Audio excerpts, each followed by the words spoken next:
Hey, how's everybody doing today? Okay, what I want to talk about today is being a left-handed drummer in a right-handed world. Where'd I start? Anyway, when I first got a drum kit, I put the hi-hat over here. The kick drum, I kicked with my left foot. I used my left hand on the hi-hat and the snare, and I played like this, and I ran 10, 12, 14, 16, whatever, toms going this way. And I had the ride cymbal right here. Okay. That was all great and wonderful till I started playing shows out live and there's 5 or 6 bands and there's one drum kit. That doesn't work. People don't want to switch their drum kits around just for you. And what's even worse, a lot of times they don't have time to switch it around, So what I realized I was going to have to do, I was going to have to relearn how to play, and I was going to have to use a right-handed setup. And the only thing I changed is I put the ride cymbal on the left side like this. Because being left-handed, you're probably left-hand dominant. Move it over here on this side. Everything else, 10, 12, 14, 16, whatever you want, just like a right-handed kick, kick with your right foot, hi-hat on your left side. It looks weird. Going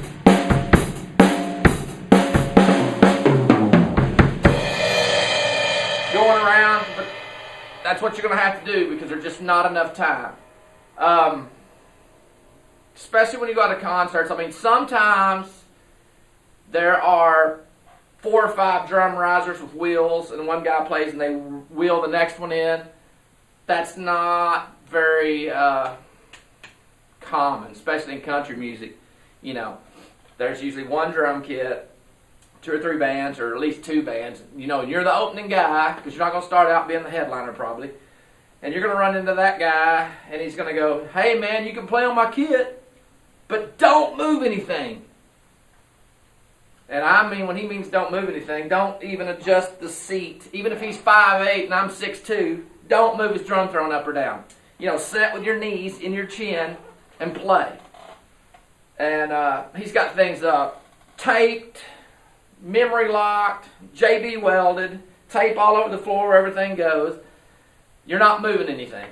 So you've got to adapt and learn how to play on what you got. And a funny story, years ago I used to play in a band that we did a lot of shows with Leroy Parnell, and I always cringed when I saw that because this drummer, the standard nowadays for the right-handed guys, they run 1 tom here, 1 up tom, and they run 2 floor toms over here on this side, and that's great.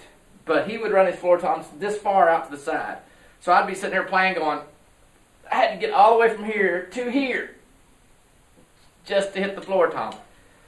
So that wasn't a whole lot of fun, but you got to do what you got to do. You can't make excuses, you just got to play.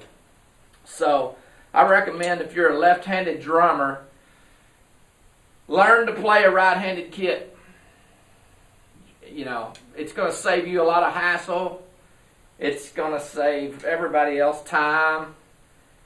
And I mean, if you're already playing like this, I guess stay with it. And you'll have to deal with what you got to deal with when you get into doing concerts and stuff. But if you're a new drummer, say your dad's buying you a kit this Christmas, or you're just starting out, definitely give this a try. Left hand on the hi-hat on this side, and go with it. And 2 guys you can watch that are great drummers. Eddie Bayers plays on almost every album out of Nashville. Plays just like this. And I don't know if Eddie's got a video out yet. If he doesn't, he needs to make one. And Carter Buford does have some videos out. He plays for the Dave Matthews Band, and he plays. And it's kind of weird to watch because you're going around the toms this way, and you're doing a lot of open hand stuff with your right hand like that. But it works. I mean, you got to do what you got to do because they're just, that's why I adapted. There's just not enough time, and you're not going to start out as the headliner using your own kit all the time. So you just got to kind of adapt. But give it a whirl. It'll save you a lot of time. It'll save you a lot of hassle. and you can do it. Have a good one.